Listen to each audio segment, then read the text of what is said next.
এদিকে ঈদকে ঘিরে সড়কে ঘরমুখো মানুষের চাপ বেড়েছে। এ নিয়ে বিস্তারিত জানাতে নারায়ণগঞ্জ থেকে সরাসরি যুক্ত হচ্ছেন সহকর্মী বিল্লাল হোসেন। বিল্লাল, সড়কে পরিস্থিতি এখন কেমন দেখতে পাচ্ছেন জানাবেন। বুবলি, আপনাকে জানাতে চাই, অপরিকল্পিত সংস্কার যে ব্যবস্থাপনা, সে কারণে আসলে ঢাকা সিলেট এবং ঢাকা চট্টগ্রাম এই দুটি মহাসড়ক এখন পুরোপুরি জর্জরিত। মহাসড়কে আসলে ধীরগতিতেই যানবাহনগুলো চলাচল করছে।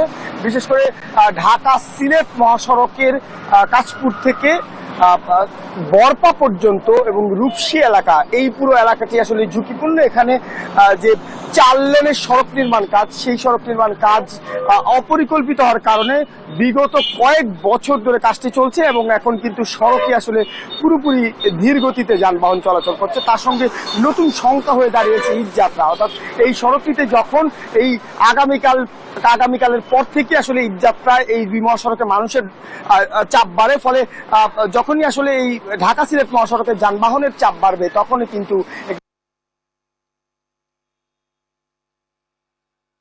এবং ঢাকা চট্টগ্রাম মহাসড়ক, এখন আমরা দাঁড়িয়ে আছি এই মহাসড়কের সাইনবোর্ড এলাকাতে। এখানে এই সড়কেরও আসলে বিভিন্ন জায়গাতে আমরা দেখেছি যে খনাখন্দ এবং বিভিন্ন জায়গাতে আসলে সড়কটি খুঁড়ে রাখা হয়েছে।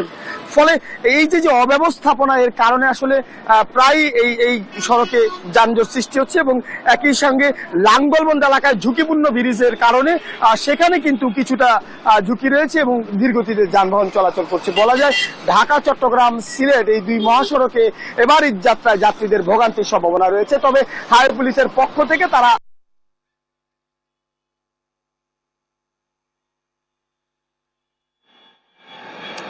বিলাল, আপনি যেমনটি জানাচ্ছিলেন, আমি এই মুহূর্তে রয়েছি ছাভার বাজার বাস স্ট্যান্ডে এবং এখানে যে বাস টার্মিনালগুলো রয়েছে সেখানে কিন্তু দেখতে পাচ্ছি যে সকাল থেকেই কিন্তু যারা ঘরমুখো মানুষ রয়েছেন তারা কিন্তু এখানে ভিড় করছেন। বিশেষ করে শিল্পাঞ্চলে যে সমস্ত পোশাক কারখানা সহ অন্যান্য যে সমস্ত প্রতিষ্ঠানগুলো আগেভাগে ছুটি হয়েছে, সেই সমস্ত মানুষই কিন্তু আগেভাগেই কিন্তু তারা নারীর টানে যে বাড়ি ফেরার যে যাত্রা সেটি কিন্তু শুরু করেছেন। আমরা এখন যে এই বাস কাউন্টারগুলোতে রয়েছে এখানকার চিত্র যদি দেখাই, যে এখানে কিন্তু যারা দূরপাল্লা যারা যাত্রী রয়েছেন তারা কিন্তু বিভিন্ন পরিবহনে কিন্তু তারা উঠছেন এবং তারা যে ঈদের প্রস্তুতি নিয়ে যাচ্ছেন তাদের সাথে যে সমস্ত ব্যাগপত্র নিয়ে তারা উঠছেন সেটিতে কিন্তু বোঝা যাচ্ছে যে ঈদের যে ছুটিতে তারা ফিরছেন সেটি কিন্তু লক্ষ্য করা যাচ্ছে। আমরা সকাল থেকে বিভিন্ন কাউন্টার ঘুরেছিলাম সাভারের সকাল, সেটি সব জায়গায় কিন্তু একই চিত্র দেখেছি যে যাত্রীদের কিন্তু বাড়তি চাপ ছিল সকাল থেকেই। তবে ঈদের যে পুরোপুরি চাপ সেটি হয়তো আগামীকাল সরকারি ছুটির